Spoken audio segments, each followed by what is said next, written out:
Hey everyone, I'm Stephanie, and I believe that the right book at the right time can change lives, and that all readers should read children's literature, especially adults.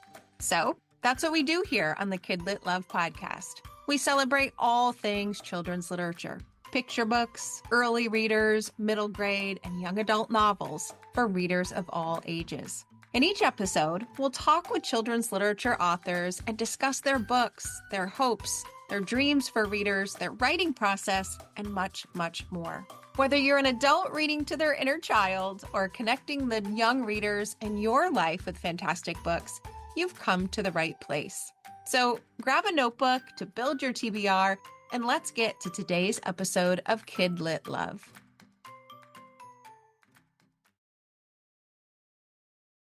Hey everyone, welcome back to another episode of the KidLit Love podcast. I'm Stephanie Affinito, your KidLit loving host, inviting you back to another bookish conversation with a children's literature author. Today, I'm talking with Gaia Cornwall. Gaia is the author and illustrator of several loved picture books, including Jabari Jumps, Jabari Tries, and Best Bed for Me. She's here today to talk about her newest release, Fairy Walk. In this book, a trio of kids and their loyal doggy companion head off into the wild world in search of fairies. It's fun, it's delightful, it's whimsical, and I can't wait to talk to her about it, so we're going to get right to the episode. Gaia, welcome to KidLit Love. I'm so glad you're here today. Hi, thanks so much for having me. This is so fun. Oh my gosh, of course. I talked about before we hit record that I have a very special place in my heart for Jabari. So I am so excited to get to talk to you today, even though Jabari isn't the main focus of No, our no, yeah. conversation. He just does have a special place in my heart. So I'm just so excited to talk to you about all of your books. I'm sure we'll mention them and then take a deeper dive into Fairy Walk today. But Great. before we get to the books, I would love to hear from you to tell us a little bit about your backstory and your journey through children's literature, especially because you do both. You write the words, you create the pictures, and I would love to hear about how that came to be for you. Yeah, so I actually identify more as an illustrator. That's changing, or that has changed, but definitely in the beginning, like I was the kid who drew on everything. I've always been a reader, an avid reader, but I kind of never thought of myself as a writer. I went to art school in New York, and I always loved picture books, but I took one illustration class at Pratt and did not do well. And so it was like, I guess I'm just going to do animation, which is like my other love. So I ended up graduating in animation and film, and I did some animation and video work after. And my journey to Kidlit was like very long and meandering. Probably, I think mostly, well, because of perfectionist tendencies that I am working through. But Aren't we also all? just, yeah, right. Just being really intimidated because picture books really do mean that much to me. And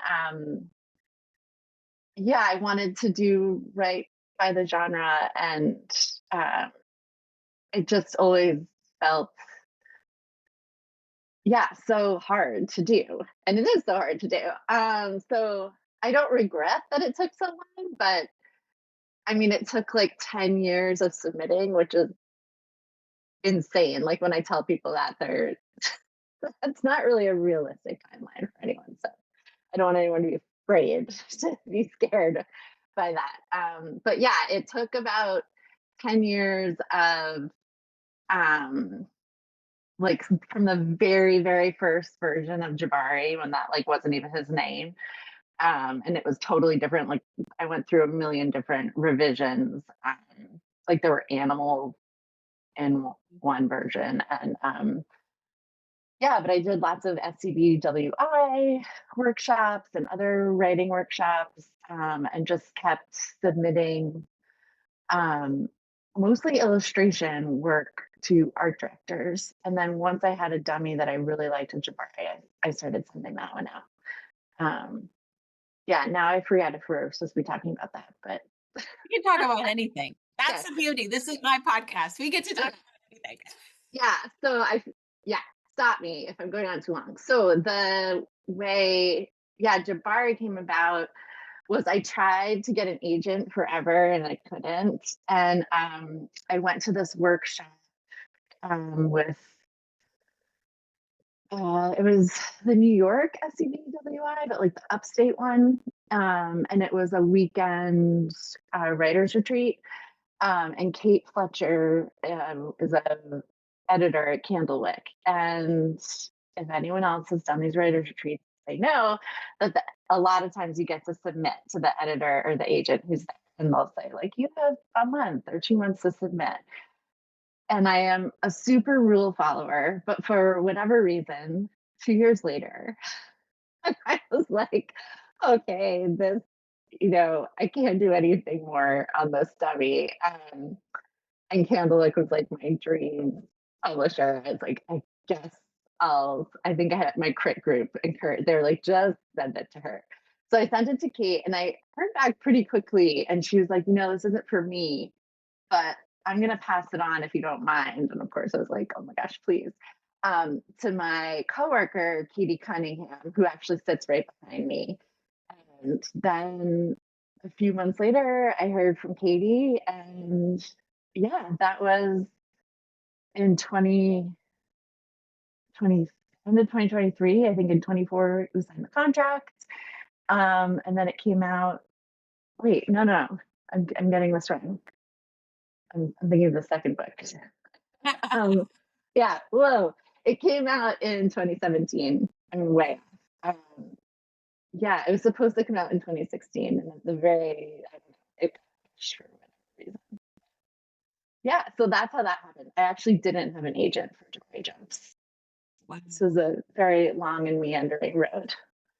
So this is related yet unrelated, but I have to ask because I know we have listeners who want to become kidlit Yeah. authors. Of course, I am always one of them. There's always that dream in the back of my head.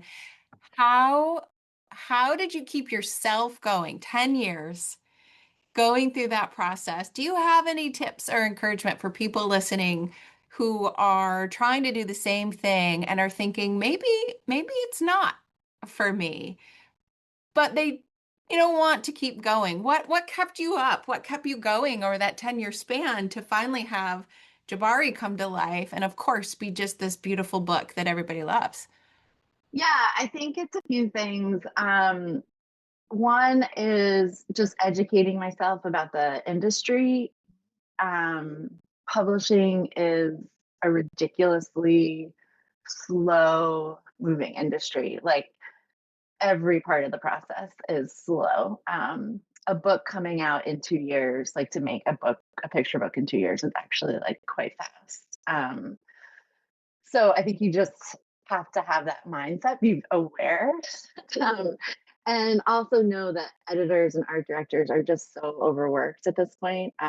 So that is one of the reasons that you don't hear back. It's not people being rude necessarily; they are just inundated with emails, especially now, like when budgets are constrained and they're doing with less people. Um, and then another part of it was my personality. I'm very stubborn. um, that's definitely part of it. And then another part, I mean, for sure, was my critique group. I have a critique group that I've been with, yeah, for 10 years now. And that was really helpful. Going to like finding your community is helpful. I have people that I met online on Facebook, different Facebook groups, and I'm still in touch with them. So I think that kind of thing. Yeah, my husband and I had a joke about there's this famous study that you all probably know about, like the marshmallow test. It's totally been debunked, but it was like this test with little kids where they tell a little kid, here's a marshmallow, and they sit it in front of the little kid, and they're like, you can have like two or three if you can wait. I don't know how long they make them wait, like 5 minutes or something. If you can wait 5 minutes without touching the marshmallow, and it's really cute to watch the video footage of it because they're all just like some kids just like eat it immediately. And I think if you're the person who eats the marshmallow immediately, publishing might not be for you. Right. um, so when I got the when I signed the contract, he gave me like a framed marshmallow. Oh, that's the sweetest. Yeah, so I think about that a lot. I'm like, okay, yeah, it's just you're in it for the long haul, and Yeah. I think it's similar to a lot of other creative industries. Like acting is similar, and Yeah. What I a think beautiful analogy, though. Like, I now can see people who are looking at this long haul of the publishing process and will now think of marshmallows, and it will just make it yeah, all easier. yeah, yeah. And I think too, we often hear about you hear like the overnight success stories, and it's very rare that they're literally an overnight Right. success. Right. And like to be literally an overnight success story is even more rare. I think, most of the time people are like, actually, I've been doing this for however long, like just Yes. nobody knew about them. Yeah. So Yeah. An that's something to keep in overnight mind too. success, 10 years in the making. Right. Yeah. And I think that when you hear that's usually the story, and just keeping that in mind. Yeah. Okay. That was really good advice. I am now going to think about marshmallows Yeah. and it's going to make it The all little, better and easier. the little marshmallow that will grow stale on your desk. And So now if we think of that marshmallow analogy, you didn't eat the marshmallow right away, and now you have lots of marshmallow books yeah, please. that are here.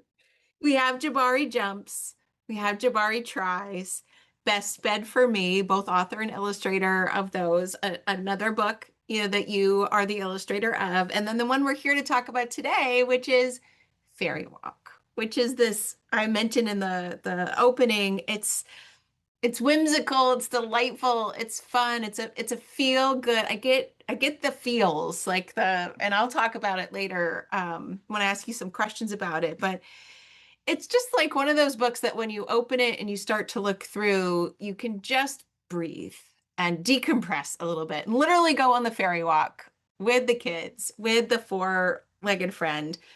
I loved it. And I would love for you to introduce it to listeners. Tell us a little bit about Fairy Walk and the inspiration behind it.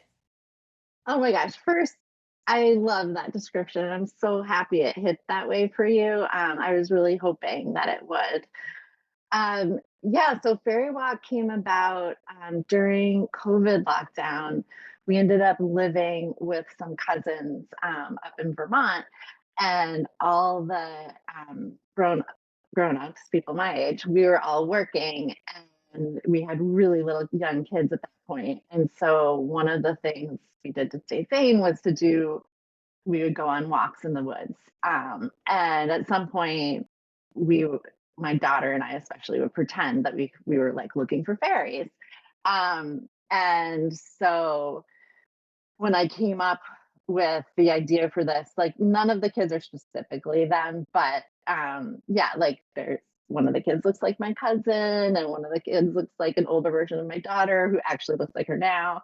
Yeah, and then so it was really based on, yeah, just that feeling of getting out in the woods and how that like feels so good for your whole body, and this like magical part of it, um, that I love. It's like such a big part of a lot of kids minds, like a lot of their like daily life, which Yeah, is I so have cool. such fond memories. My kids are 18 and 20 now, but I have such fond memories of the walks we would take as kids. I had two boys, and so a lot of those walks were going on a bear hunt, Yes. after that famous book. Yeah, There were yeah, walks with sticks and walks where we would look for stones and we would look for bugs, but we would do all the things that the kids were doing in the fairy walk, which is uncovering things and really looking around for things.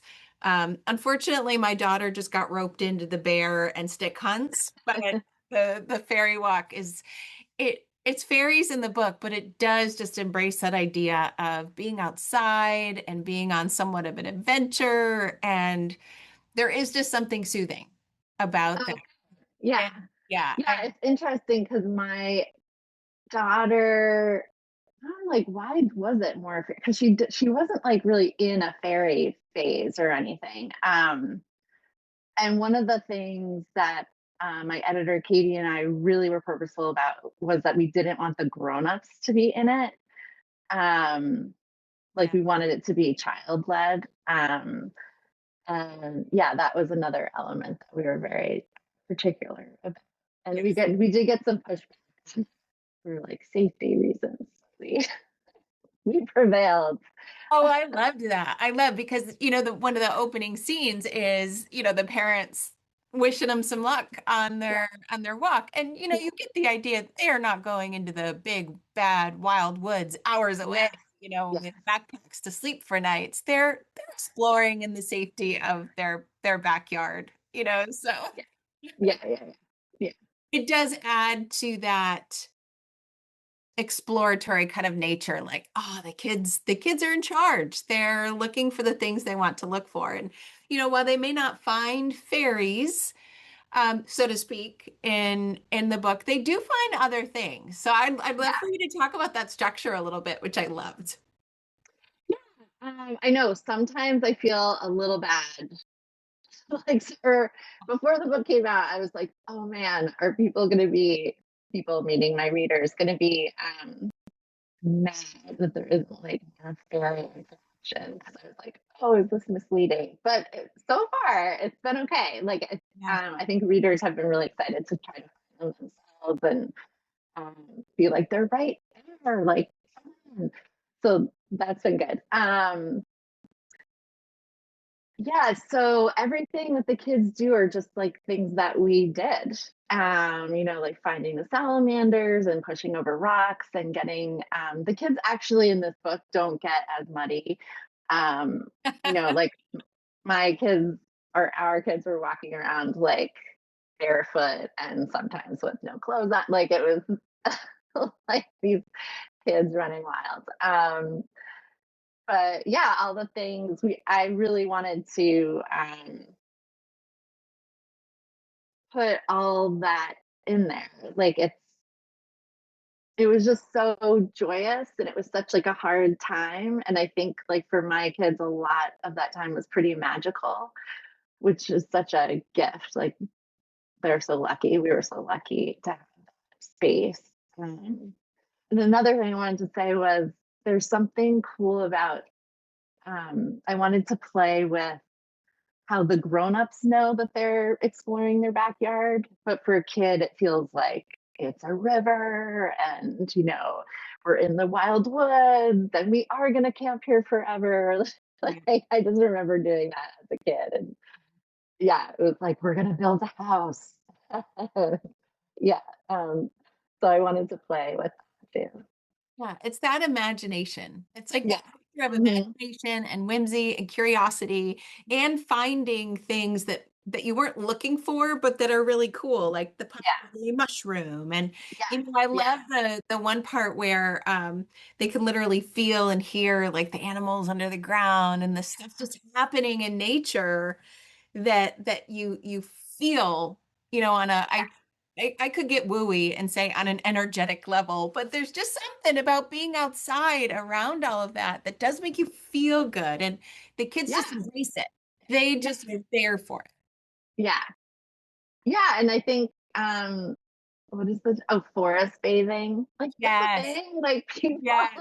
I think everyone recognizes like there's something about being out in nature and how it's just like really good for your nervous system. Yeah. Um, yeah, Yes.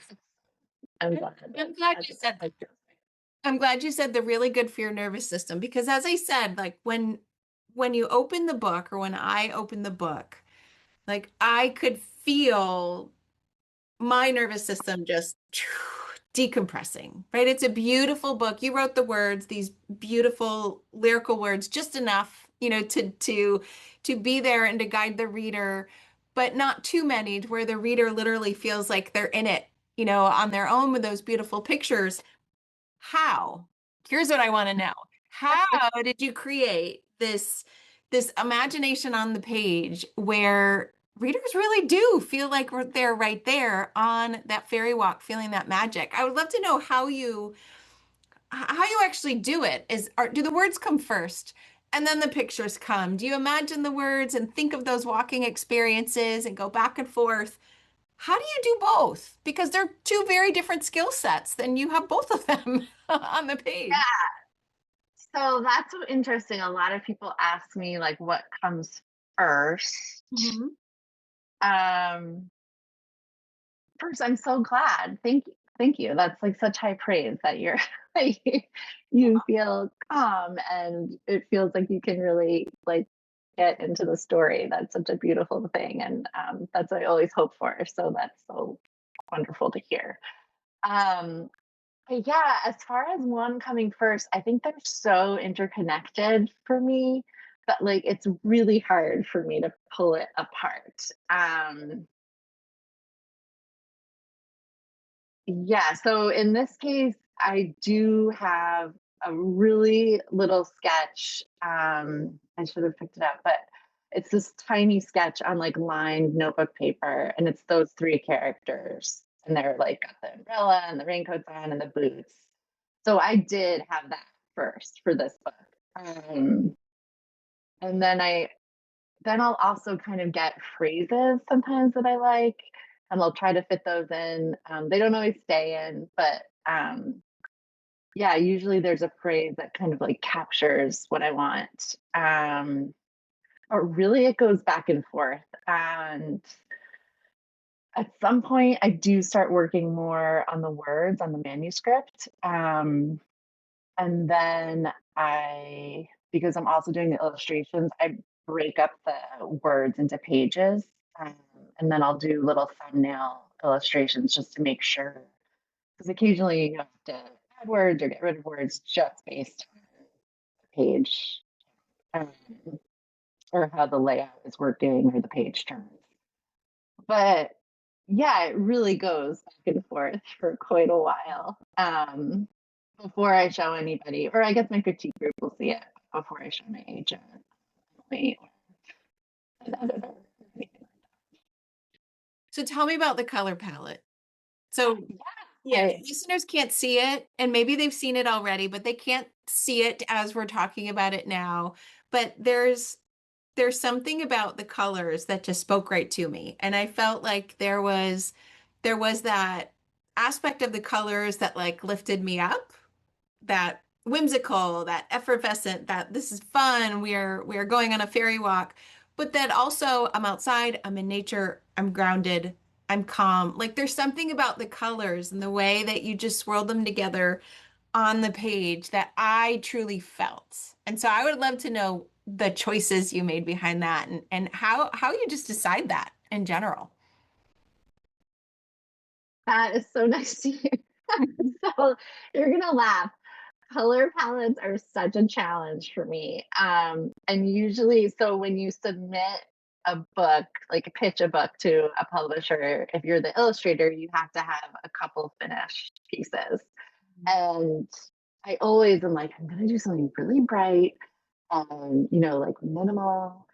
And I end up submitting these pieces, and then in the end it totally changes, and that happened with this book too. Like it just wasn't like my super bright. I guess the palette was similar but just like way brighter.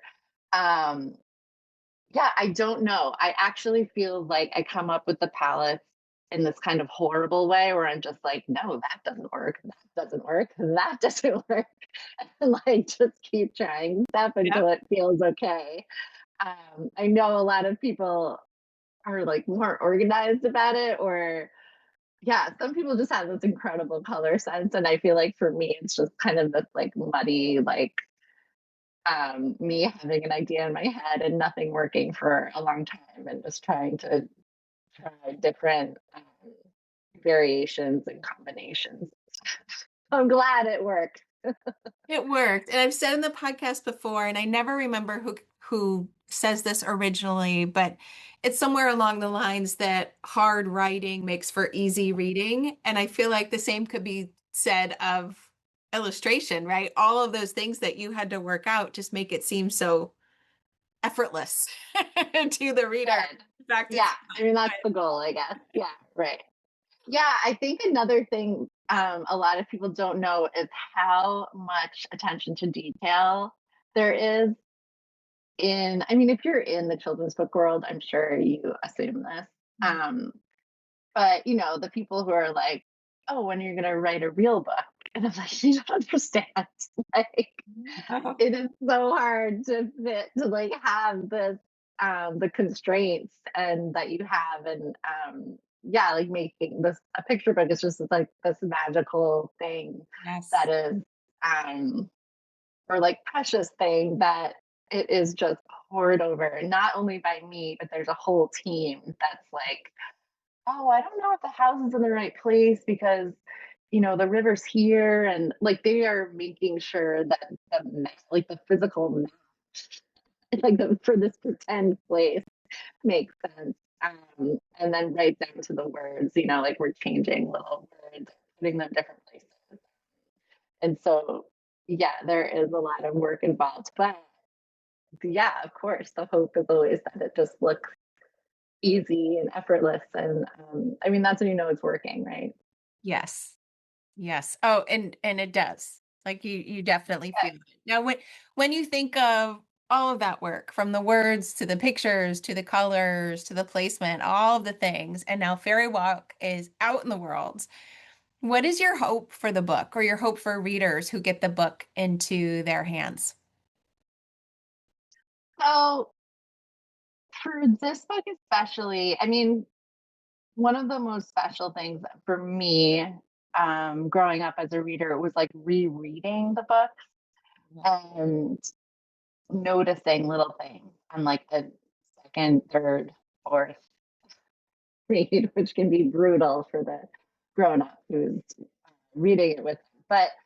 But um, I especially wanted that in this book, that there would be like little things to discover every time you went back to it. So that's part of like why the fairies are tucked in. There's a ladybug on every illustration, and that's been really fun. This book especially feels like one that's really good to like read in your lap, um, just to like look at all the little details.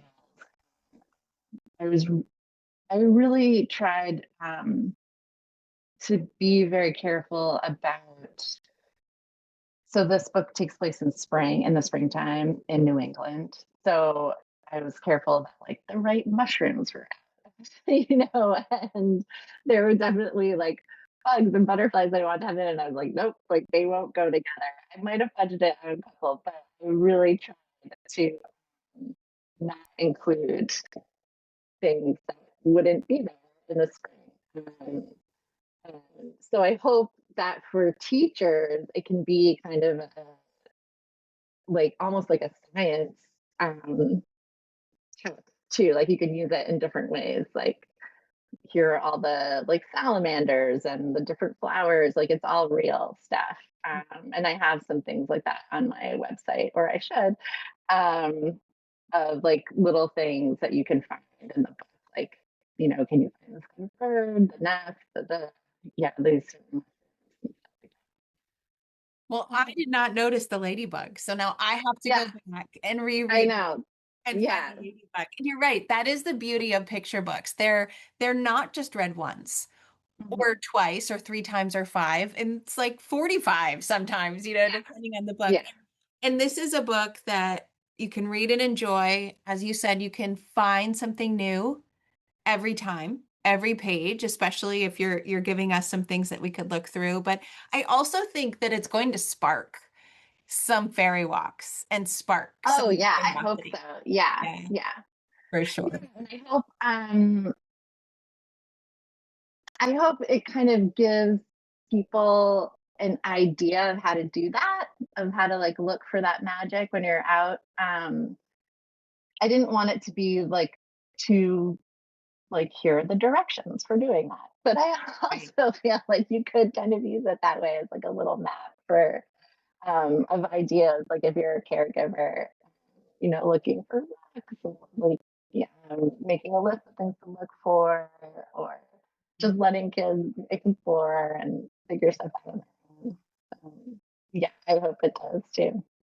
And I would add for adults too, right? Just adults getting out and taking that walk and observing and putting the phone down and just being open to what's around you. Right. So Yeah. important. Yeah, I'm definitely the person that thinks picture books are for everybody. So Yes. I You're in agree. the right place, Gaia. Yeah, yeah, right. So as you look forward, what are you working on or hoping for, or any insights you can give us into what might be coming next for you?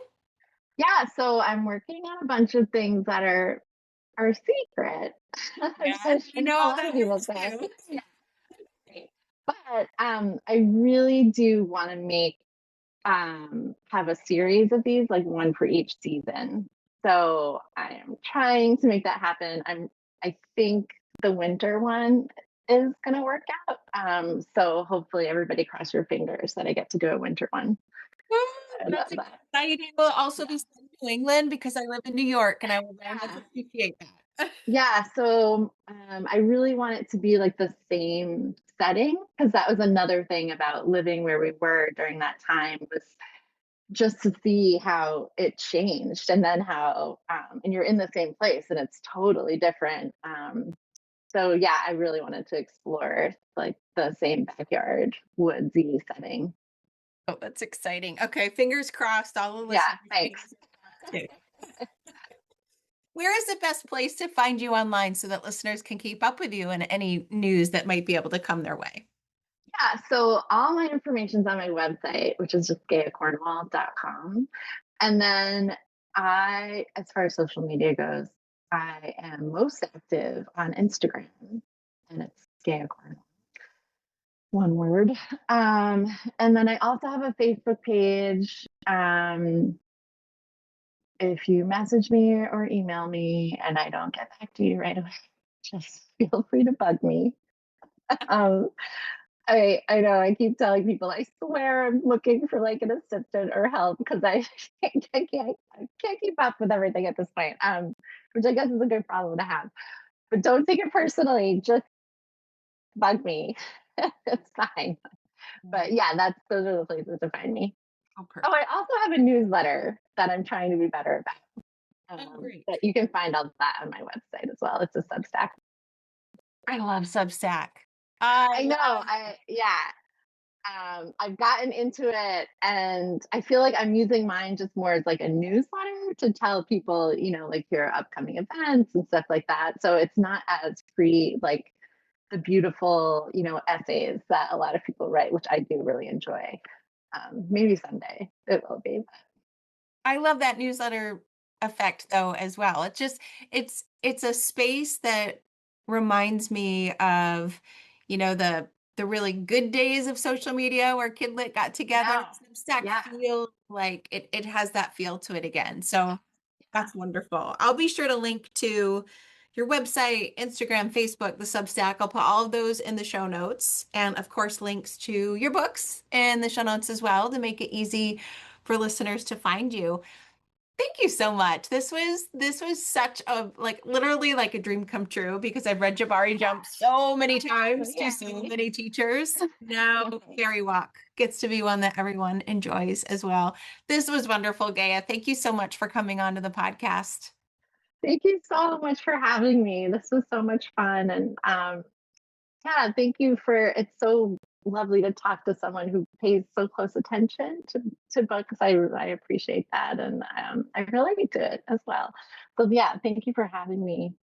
Are so welcome. And listeners, thank you for listening to another episode of KidLit Love, and I'll see you in the next one.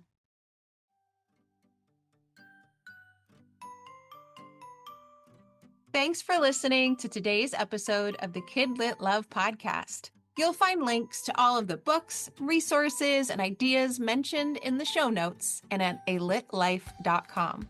You'll also find KidLit Love on Substack. That's where you'll find posts for each episode, monthly KidLit roundups, and an invitation to join my summer book club and go deeper into the world of children's literature.